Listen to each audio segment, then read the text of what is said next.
नमस्कार दोस्तों, मेरा नाम है रंजीत और स्वागत है आप सभी का आरके सिविल पाठशाला यूट्यूब चैनल पर। दोस्तों, शुरुआत करते हैं आज के द हिंदू न्यूज़पेपर की हम मैप वाले सेक्शन के साथ में। अभी हाल फिलहाल में अंडमान निकोबार द्वीप समूह में भूकंप आया था, इसलिए अंडमान निकोबार द्वीप समूह न्यूज़ में रहा है।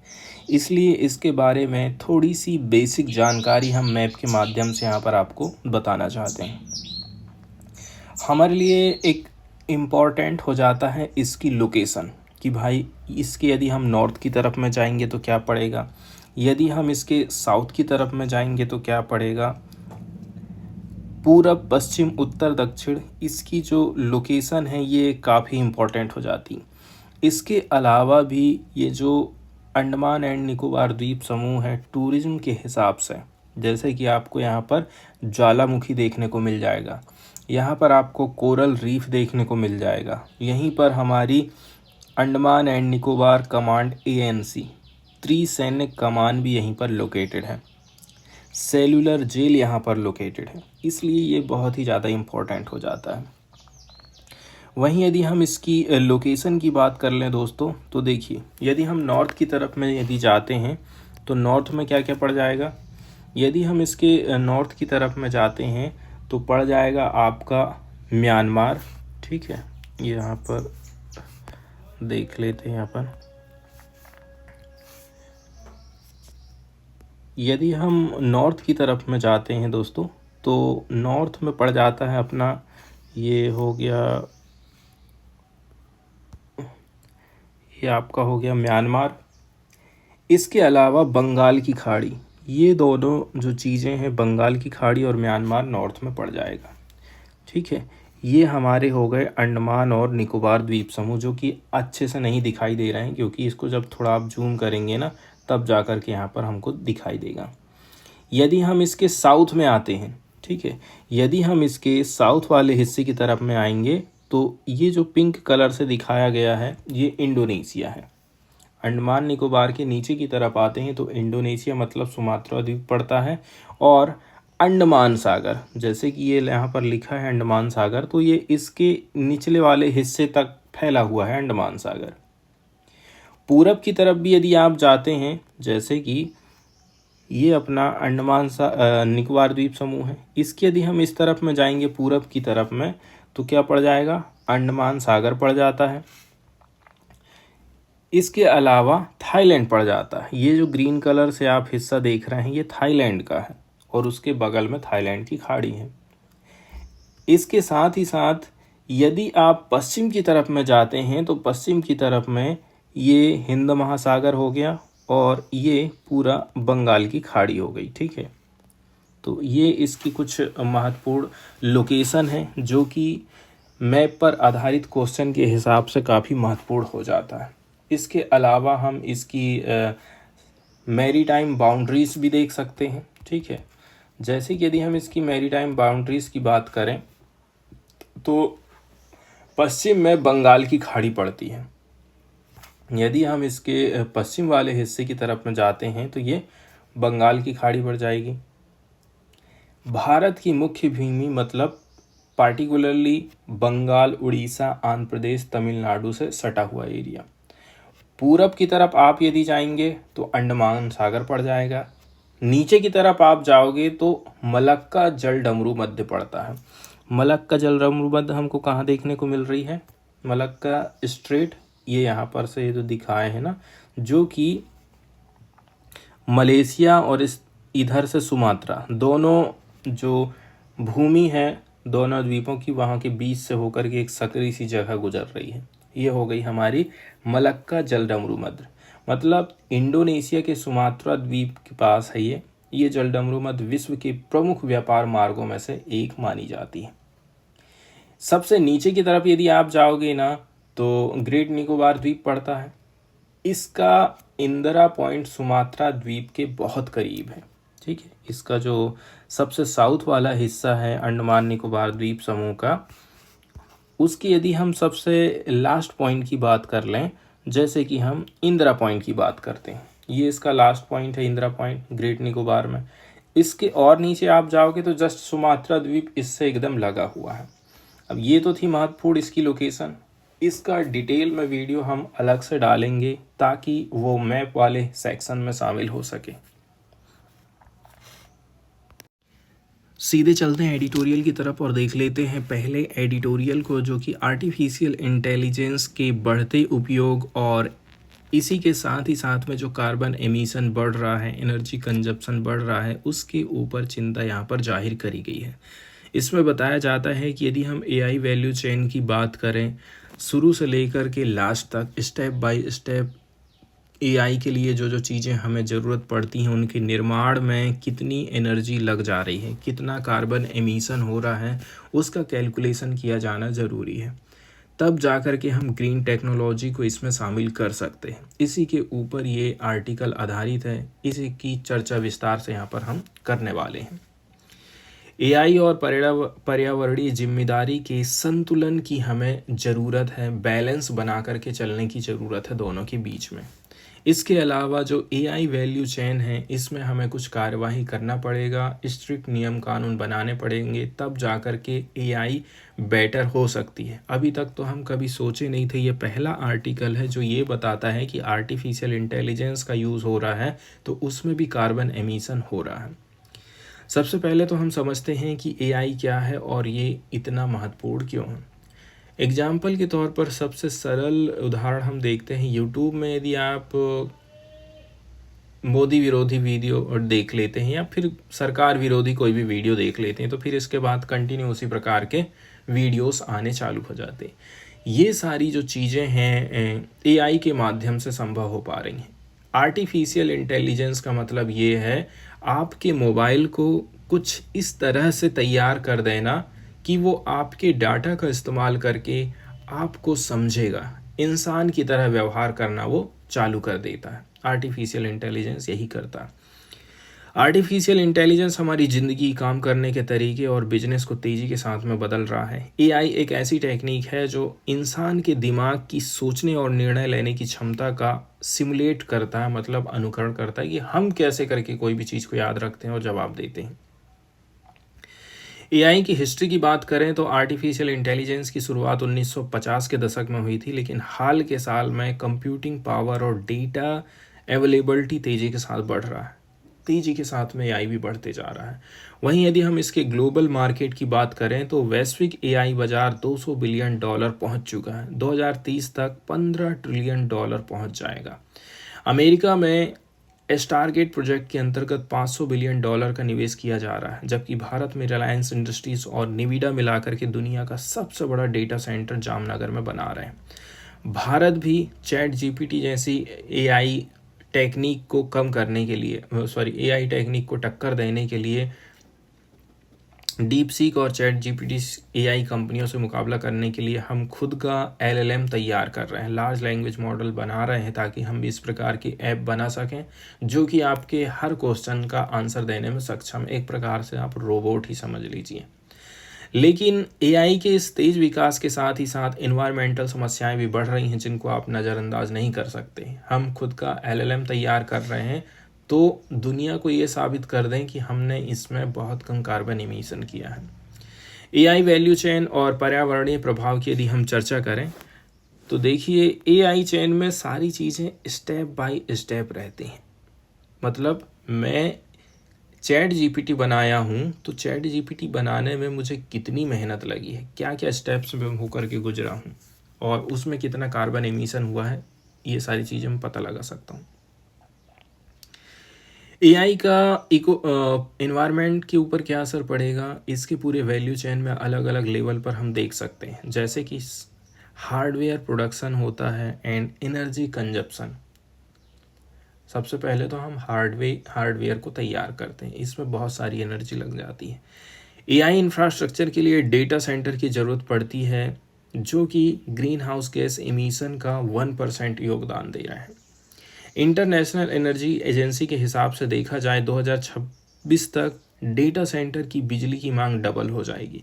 एआई मॉडल जैसे चैट जीपीटी पहले के एआई सिस्टम की तुलना में 10 से 100 गुना ज़्यादा कंप्यूटिंग पावर का यूज़ कर रहे हैं। इससे ग्राफिक्स प्रोसेसिंग यूनिट की डिमांड बढ़ती है और कार्बन फुटप्रिंट भी बढ़ते जाता है। साथ ही बढ़ते डेटा सेंटरों के कारण कई ई वेस्ट की समस्याएं भी गहराती जा रही हैं। अब हम बात करते हैं software life cycle and carbon emission. Software का लाइफ साइकिल कितना रहेगा, कार्बन इमिशन कितना होगा। एआई जब हम बनाते हैं तो इसके लिए ट्रेनिंग, वैलिडेशन, मेंटेनेंस के दौरान में भी काफ़ी भारी मात्रा में एनर्जी यूज़ किया जाता है। एग्जाम्पल के लिए GPT-3 को ट्रेनिंग देने में 552 टन कार्बन डाइऑक्साइड का उत्सर्जन हुआ था, जो कि दर्जनों कारों के वार्षिक उत्सर्जन के बराबर है। अब हम ग्लोबल इफोर्ट्स एंड पॉलिसीज़ की बात करते हैं तो इंटरनेशनल लेवल पर जागरूकता बढ़ते जा रही है। COP29 में इंटरनेशनल टेलीकम्युनिकेशन यूनिट ITU ने AI को और भी ज़्यादा ग्रीन AI बनाने की कोशिश पर जोर दिया है। यूरोपियन यूनियन की बात करें, अमेरिका की बात करें, इन्होंने AI के पर्यावरणीय प्रभाव को कंट्रोल करने के लिए कुछ कानून भी लाए हैं। 190 से अधिक देशों ने AI के एथिकल यूज़ के लिए बोला है कि एथिकल यूज़ इसका होना चाहिए, लेकिन अभी तक बाइंडिंग कानून नहीं देखने को मिला। रोल ऑफ प्राइवेट सेक्टर क्या हो सकता है। ज़्यादातर नेशनल AI स्ट्रेटजीज केवल ध्यान देती हैं अपनी देश की इकोनॉमी को बढ़ावा देने के लिए, रुपए पैसे की कमाई के ऊपर, सस्टेनेबिलिटी के ऊपर वो लोग ध्यान नहीं देते हैं। प्राइवेट कंपनियों को भी AI मॉडल्स को ग्रीन टेक्नोलॉजी में बदलने की ज़रूरत है। यहाँ पर हमें बैलेंस बैठा के चलना है, मतलब नवाचार, रिसर्च और इन्वायरमेंटल जिम्मेदारी दोनों के बीच में बैलेंस हमको बना के चलना है। इसके लिए स्टेप बाय स्टेप क्या करना पड़ेगा, जैसे कि पहला कदम है क्लीन एनर्जी का यूज़ करना है। रिन्यूएबल एनर्जी सोर्सेस में हमें इन्वेस्टमेंट करने की ज़रूरत है। कार्बन क्रेडिट खरीद सकती हैं कंपनियां और सौर एवं पवन ऊर्जा पर स्विच करके नेट जीरो उत्सर्जन प्राप्त कर सकती हैं। अब कार्बन क्रेडिट क्या होता है। कार्बन क्रेडिट को हम इस प्रकार से समझ सकते हैं, जैसे कि कोई कंपनी है, जैसे कि हम बात करें कि सरकार हमारे देश में बोल दी है कि जो लौह इंडस्ट्री है, आयरन इंडस्ट्री है, उनके लिए लिमिट है कि वो 100 टन कार्बन डाइऑक्साइड ही एमिट कर सकती हैं, 100 टन तक। अब एक कंपनी है 80 टन कार्बन को एमिट कर रही है और एक है जो कि 120 टन कार्बन एमिट कर रही है। अब क्या होगा। अब जो 120 टन कार्बन को एमिट कर रही है वो बोलेगी एक से कि भाई आपके पास जो आपने जो कमाई करी है 20 यूनिट की, 20 क्रेडिट की, वो मुझे आप दे दीजिए, मैं आपको पैसे दे देता हूँ। इसमें क्या होगा कि अब बी वाली जो कंपनी है अगली बार से प्रयास करेगी कि भाई मेरे को पैसा देना पड़ रहा है यार, मेरे को अपना कार्बन डाइऑक्साइड एमिशन को जो है कम करना पड़ेगा। इस प्रकार से कार्बन क्रेडिट की व्यवस्था सरकार लेकर के आई। गूगल की जो डीप माइंड है, इसने मशीन लर्निंग का यूज़ करके पवन ऊर्जा की सटीक भविष्यवाणी में सुधार किया है, जिससे एनर्जी ग्रिड का जो ऑप्टिमाइजेशन है वो बेटर हुआ है। एनर्जी एफिशिएंट हार्डवेयर का हमें इस्तेमाल करना। बहुत भारी भरकम कंप्यूटर पहले जो रहते थे अब छोटे छोटे हो चुके हैं। कम ऊर्जा खपत वाले हार्डवेयर और रेगुलर मेंटेनेंस की ज़रूरत है। इसके अलावा छोटे डोमेन स्पेसिफिक AI मॉडल विकसित किए जाने चाहिए जो कि कंप्यूटिंग पावर में बेटर रिजल्ट दे सकें। गूगल और कैलिफोर्निया यूनिवर्सिटी बर्कले के एक स्टडी में पाया गया है कि LLM के कार्बन फुटप्रिंट को 100 से 1000 गुना तक हम कम कर सकते हैं। ट्रांसपेरेंसी एंड स्टैंडर्डाइजेशन हमें लाने की ज़रूरत है। AI सिस्टम के पर्यावरणीय प्रभाव को हमें मापना पड़ेगा। इसके लिए हम एक रिपोर्ट बनाएंगे। AI इंडस्ट्री के लिए एक से नियम कानून होने चाहिए जिससे कंपनियों की अकाउंटेबिलिटी हम सुनिश्चित कर सकें। वे फॉरवर्ड में हम बोल सकते हैं कि AI का यूज़ तेज़ी के साथ में बढ़ रहा है। हमारा जीवन, हमारी अर्थव्यवस्था के लिए फ़ायदेमंद है, लेकिन पर्यावरण को नुकसान भी पहुंचा रहे हैं। इसका हमें सस्टेनेबल यूज़ करना है। Green, efficient and responsible manner में AI का उत्पादन होना चाहिए। AI में पर्यावरणीय जिम्मेदारी और रिसर्च के बीच संतुलन बना करके हमारी जो सरकार है, इंडस्ट्री है, शोधकर्ता है, इन सभी को प्रयास करना चाहिए। अगर हम सही कदम उठाते हैं तो AI की परिवर्तनकारी क्षमता, ट्रांसफॉर्मेटिव पोटेंशियल का हम यूज़ कर सकते हैं बिना पृथ्वी को खतरे में डाले हुए। ये वाला जो एडिटोरियल है दोस्तों बात करता है पार्टिकुलरली इलीगल माइग्रेशन को। अभी हाल फिलहाल में अमेरिका ने बहुत सारे इंडियंस लोगों को अपने देश से बाहर निकाल दिया है क्योंकि इनके पास में वैध डॉक्यूमेंट नहीं है, इसलिए इनको हम अपने देश से बाहर निकालते हैं। पार्टिकुलरली ये सारी जो चीज़ें हैं डोनाल्ड ट्रंप के आने से तेज़ी के साथ में बढ़ गई हैं क्योंकि वो हमेशा अमेरिका को फर्स्ट की पॉलिसी अपनाते हैं, चाहे वो ट्रेड का मामला हो, चाहे वो नौकरी पाने का मामला हो। उनका कहना है कि ये बाहर के जो लोग हैं लीगल तरीके से रह रहे हैं और हमारे लिए जॉब की जो अपॉर्चुनिटीज़ हैं वो कम हो रही हैं। अब क्वेश्चन ये खड़ा होता है कि भारत में से ये लोग बिना डॉक्यूमेंट के गए कैसे करके। जब आपके पास वैध डॉक्यूमेंट है नहीं तो आप कैसे पहुंच गए वहाँ। इसमें इन लोगों की बिल्कुल भी गलती नहीं है। इसमें बीच का जो व्यक्ति रहता है एजेंट या फिर दलाल ना, उसके घपला के चलते चलते ही ऐसी चीज़ें घटित हो रही हैं। कोई भी व्यक्ति, मैं खुद की बात कर लूँ तो मैं अपने से जाना मेरे लिए वहाँ पर संभव नहीं है, मुझे किसी एजेंट के थ्रू ही जाना पड़ेगा, तब जा कर के मैं वहाँ जा सकता हूँ, या फिर कोई मेरा रिलेटिव रह रहा है। तो देखिए ये तो अच्छी बात है कि वो जिंदा यहाँ तक आ भी गए हैं। कई लोग तो ऐसे हैं जो कि कहना चाहिए लड़कियों को बेच देते हैं, देह व्यापार में उनको धकेल दिया जाता है। कुछ ऐसे लोग हैं जो कि बंधुआ मजदूरी करके रह जाते हैं, जिनका कोई अता पता नहीं चल पाता है। कई लोग बच कर के भाग कर के बाहर आ जाते हैं तो वो अपनी आप बीती सुनाते हैं कि कैसे करके मेरा साथी ख़त्म हो गया, मैं कैसे करके बच के निकल करके आया हूँ। इस प्रकार की कहानी इस आर्टिकल में हमको देखने को मिलेगी। इसमें हम समझेंगे कि हमारे देश में कौन कौन से कानून हैं जिसके माध्यम से जो माइग्रेशन हो रहा है, जो नौकरी पाने के लिए बाहर जा रहे हैं और जो ट्रैवल एजेंट है उनको रेगुलेट करने का काम करता है। स्टेट गवर्नमेंट भी कुछ कानून लाए हैं, सेंट्रल लेवल पर भी कानून है, इसके बावजूद भी हमारे देश में ये जो धंधा है ट्रैफिकिंग का, ये अभी भी जारी है। इंटरनेशनल कौन कौन से स्टैंडर्ड हैं जिनको अपना करके भारत थोड़ी सी सीख ले सकता है, इसके ऊपर भी यहाँ पर हम चर्चा करेंगे।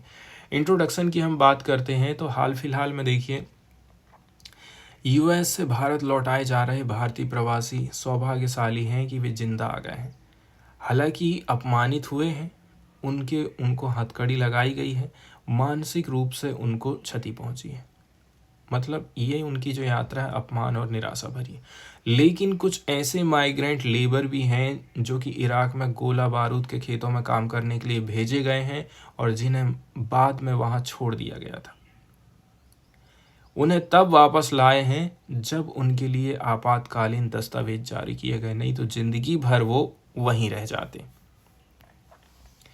इस पूरे प्रकरण में इलीगल इमिग्रेशन की हम बातचीत करेंगे, अवैध प्रवास की बात करेंगे। हर साल भारतीय युवा इर्रेगुलर माइग्रेशन का प्रयास करते हैं। इस एक्टिविटी के पीछे ऐसे लोग हैं जिन्हें मौत के सौदागर बोला जा रहा है, एजेंट। ये मानव तस्करी का अवैध कारोबार कर रहे हैं जो कि पंजाब, हरियाणा, हिमाचल प्रदेश, जम्मू कश्मीर, केरल, गुजरात में तेजी के साथ में फल फूल रहा है। इसको हम कबूतरबाजी भी कहते हैं। मतलब एकदम फ़ायदा ही फ़ायदे वाली बात है। ना तो कोई टेक्निकल नॉलेज चाहिए, ना तो आपके पास डिग्री की ज़रूरत है और ना ही कोई इन्वेस्टमेंट करने की ज़रूरत है। सामने वाले से पैसा लेना, ये वाला पैसा कहीं और देना है और कमाई करना है। ना तो किसी कानून का डर है और ना ही सज़ा का भी कोई प्रावधान है।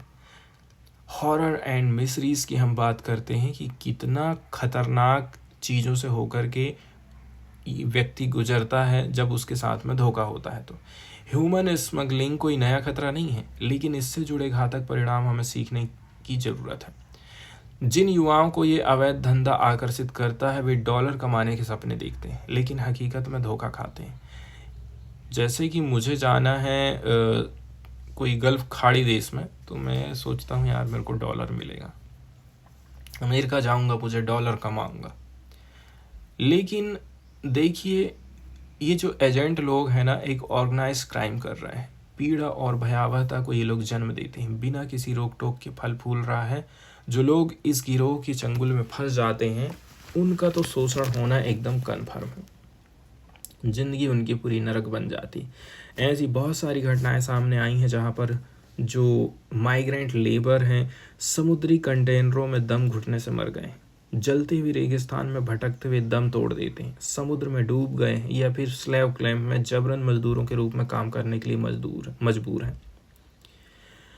मानव की तस्करी करने वाले मतलब ह्यूमन जो स्मगलिंग हो रही है, ये गिरोह निर्दयता से अपनी गतिविधियों को अंजाम दे रहे हैं और उन्हें मानव जीवन की कोई परवाह है ही नहीं है। जो लोग इस अत्याचार से बच के लौट के आ गए हैं वे अपनी कहानियां बताते हैं कि कैसे करके वो लोग ह्यूमन वेस्ट के ढेरों में बैठने के लिए मजबूर हुए, खाने पीने को नहीं मिल रहा है, उनके साथ वाले लोग मर गए हैं, उनकी लाशें समुद्र में या फिर सड़क में फेंक दी गई हैं। ह्यूमन स्मगलिंग एक इंडस्ट्री है जो कि अपराधियों के लिए एकदम फ़ायदा ही फ़ायदा है। इससे न केवल करप्शन हो रहा है, ऑर्गेनाइज क्राइम को बढ़ावा मिल रहा है, बल्कि वर्ल्ड लेवल पर माफिया नेटवर्क को ये मजबूत करता है। लेकिन इंडिया को अलर्ट रहने की ज़रूरत है। वर्ल्ड लेवल पर यह खतरा है, भारत अकेले की बात नहीं है ये। इसे रोकने के लिए कठोर कदम उठाने चाहिए। वर्तमान में इमिग्रेशन एक्ट 1983 हमारे देश में चलता है, तो सरकार जब कभी हिंदू मुस्लिम की बात आएगी तो तुरंत कानून ला देगी, बीजेपी वाले राज्य तुरंत कानून ला देंगे। लेकिन जब कभी इस प्रकार की समस्याओं की बात आती है तो 1983 का कानून हमारे देश में चलता है। ये कानून ह्यूमन स्मगलिंग को क्लियर रूप से परिभाषित नहीं करता है, ना ही इससे जुड़े लोगों या फिर मुद्दों को अच्छे से संबोधित कर पाता है। इसलिए पार्लियामेंट को जल्दी से जल्दी एक central anti human smuggling law लानी जरूरी है। हालांकि कुछ राज्य सरकार हैं जो कि बेटर काम की है, जैसे कि पंजाब सरकार की बात कर लें, इन्होंने Punjab travel professional regulation act 2012 लागू किया था, जो कि ट्रैवल एजेंटों के कामों को बताता है, कंट्रोल करता है, इलीगल स्मगलिंग को, माइग्रेशन को रोकने का प्रयास करता है। पंजाब के कानून की बात करें जिसका नाम है Punjab travel professional regulation act 2012, मतलब ट्रैवल एजेंट की गतिविधियों को कंट्रोल करना है और अवैध प्रवासन से जुड़ी धोखाधड़ी और संगठित मानव तस्करी को रोका जा सके। इसमें क्या है, ट्रैवल एजेंट उसको बोलेंगे जो कि विदेश भेजने से संबंधित व्यवस्था कर रहा है। ह्यूमन स्मगलिंग उसको बोलेंगे जिसमें किसी व्यक्ति को अवैध रूप से भारत से बाहर भेजा जा रहा है और इसके लिए वो पैसे ले रहा है। पार्लियामेंट मस्ट एक्ट, मतलब पार्लियामेंट को कुछ जरूरी कार्यवाही करने की जरूरत है। 1983 का इमिग्रेशन कानून और Punjab travel professional regulation act की तुलना करें तो दोनों अलग अलग क्षेत्र में काम करने वाले रेगुलेटिंग एक्ट हैं। ये एक दूसरे के पूरक हैं और इनका उद्देश्य भी समान है। लेकिन समस्या ये है कि भारत में जो ह्यूमन स्मगलिंग है इसको लेकर के कोई सेंट्रल लॉ नहीं है। भारत इस मुद्दे को हल करने के लिए तुरंत कदम उठाएगा तो ज़्यादा अच्छा रहेगा। संसद को national anti human smuggling law लाने चाहिए, इससे स्मगलिंग को कंट्रोल किया जा सके, अवैध गतिविधियों के ऊपर कठोर कार्रवाई हो पाएगी। इसके अलावा भारत क्या कर सकता है, हमारी जो बॉर्डर है उसको सिक्योर करना पड़ेगा। सीवियर पनिशमेंट की, मतलब जो लोग स्मगलिंग का काम कर रहे हैं, ह्यूमन स्मगलिंग, उनके लिए सीवियर पनिशमेंट होना चाहिए। संसद को एक मजबूत और प्रभावी केंद्रीय कानून बनाना पड़ेगा जिससे इस घातक व्यवसाय पर हम रोक लगा सकें। वे फॉरवर्ड में हम बोल सकते हैं कि जो ह्यूमन स्मगलिंग है अपराध नहीं है, मानवता के खिलाफ आप एक पाप कर रहे हैं। निर्दोष लोगों की ज़िंदगी बर्बाद हो जाती, गुलाम बनकर रह जाते हैं। ये एक व्यक्ति का काम नहीं है, ये ग्रुप में हो रहा है। भारत को इस समस्या को जड़ से ख़त्म करना है तो स्ट्रॉन्ग सेंट्रल लॉ बनाना पड़ेगा। संसद को, पार्लियामेंट को एक विधेयक पारित करना चाहिए।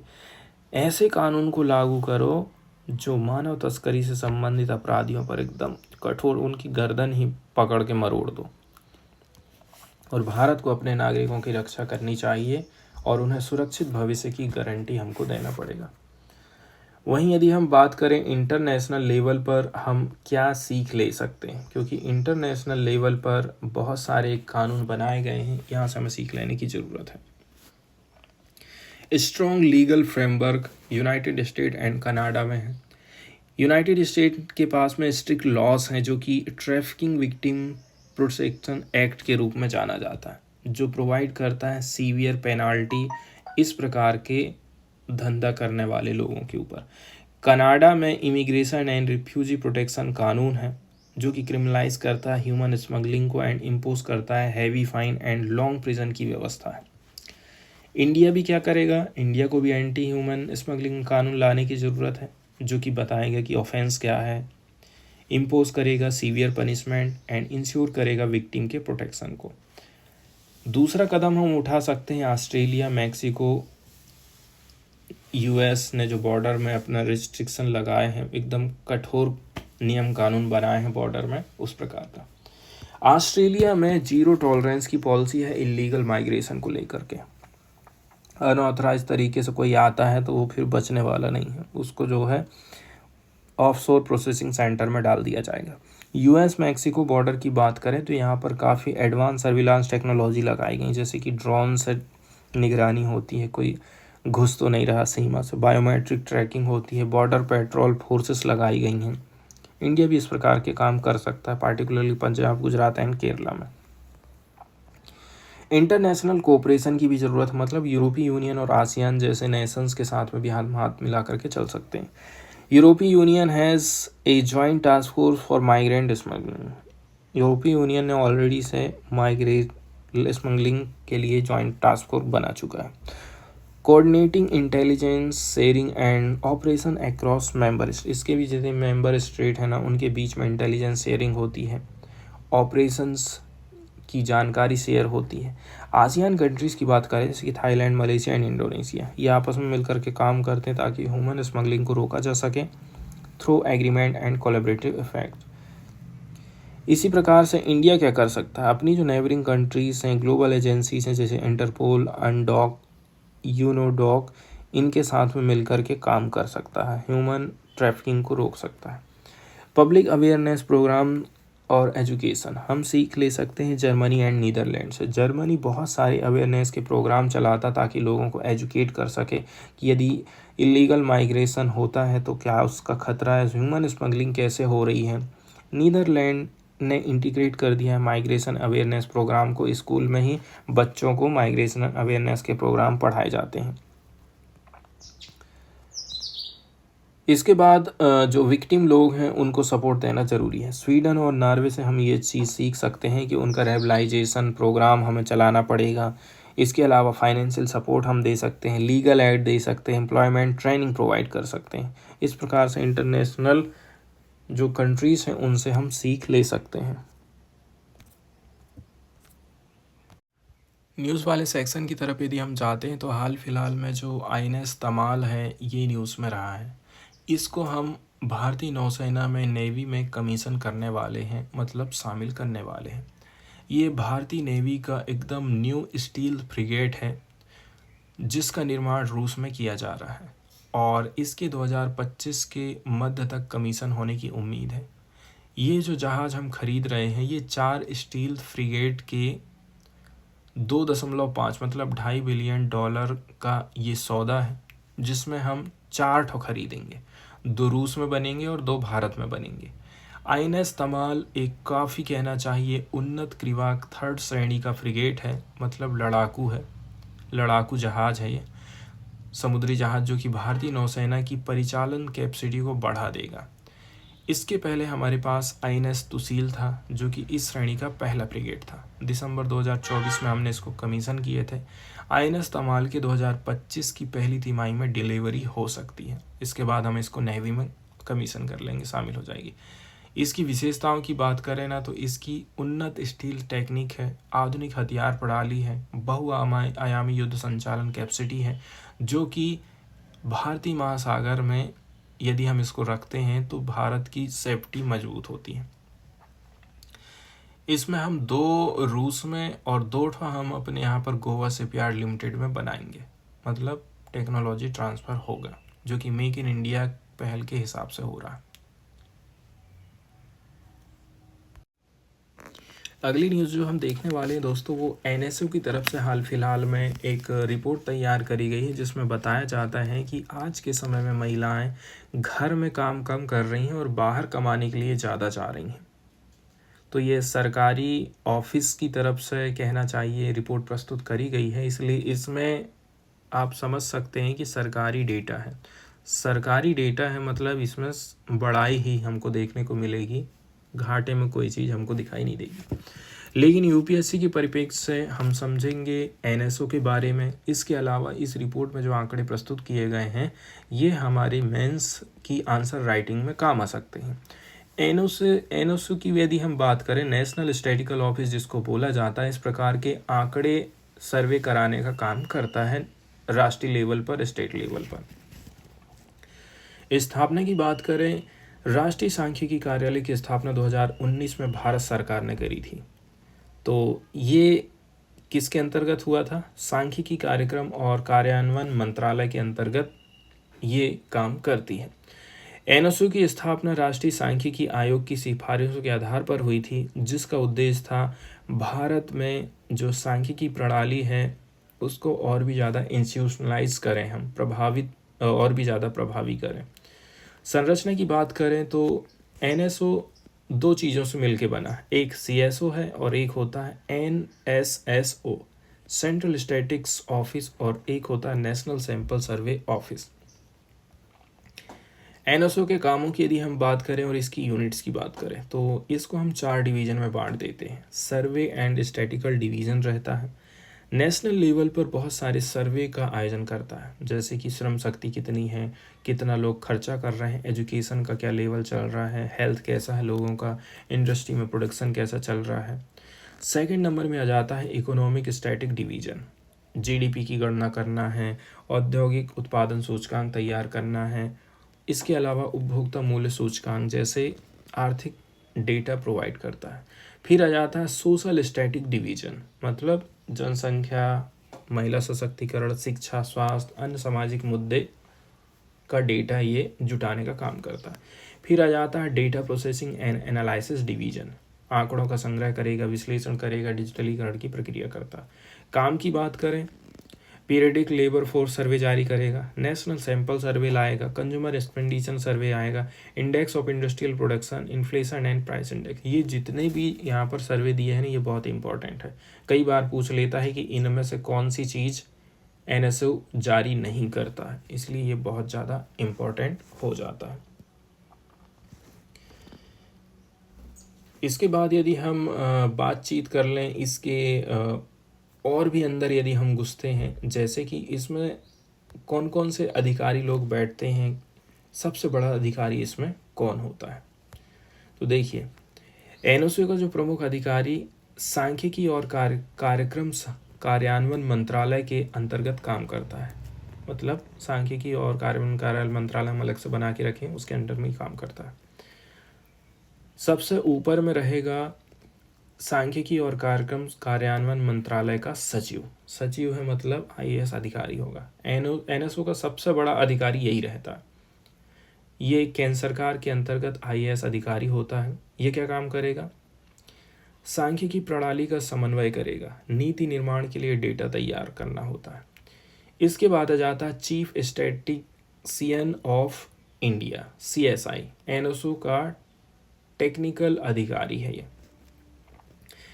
तो सांख्यिकी कामों की निगरानी करेगा, डेटा गुणवत्ता को सुनिश्चित करता है। सीएसआई का पद सेक्रेटरी रैंक का होता है। फिर आ जाते हैं अध्यक्ष, एनएससी, राष्ट्रीय सांख्यिकी आयोग अध्यक्ष। एनएसओ की स्वतंत्रता और पारदर्शिता सुनिश्चित करने के लिए एक सलाहकार निकाय के रूप में ये काम करता है। हालांकि ये सीधे एनएसओ का हिस्सा नहीं है, लेकिन इसकी सिफारिशों से एनएसओ की कार्यप्रणाली प्रभावित होती है। अब यदि हम बात कर लें इसके रिपोर्ट जो जारी करी गई है, इस रिपोर्ट में हमको क्या क्या चीज़ देखने को मिली है। देखिए, हाल ही में एनएसओ की तरफ से एक रिपोर्ट आई है, आवधिक श्रम बाल सर्वे PLFS 2023-24 के हिसाब से देखा जाए, भारत में महिलाओं की श्रम शक्ति भागीदारी में वृद्धि देखने को मिली है। मतलब कितने पुरुष काम कर रहे हैं, कितनी महिलाएं काम कर रही हैं, उसमें महिलाओं की संख्या में वृद्धि देखने को मिली है।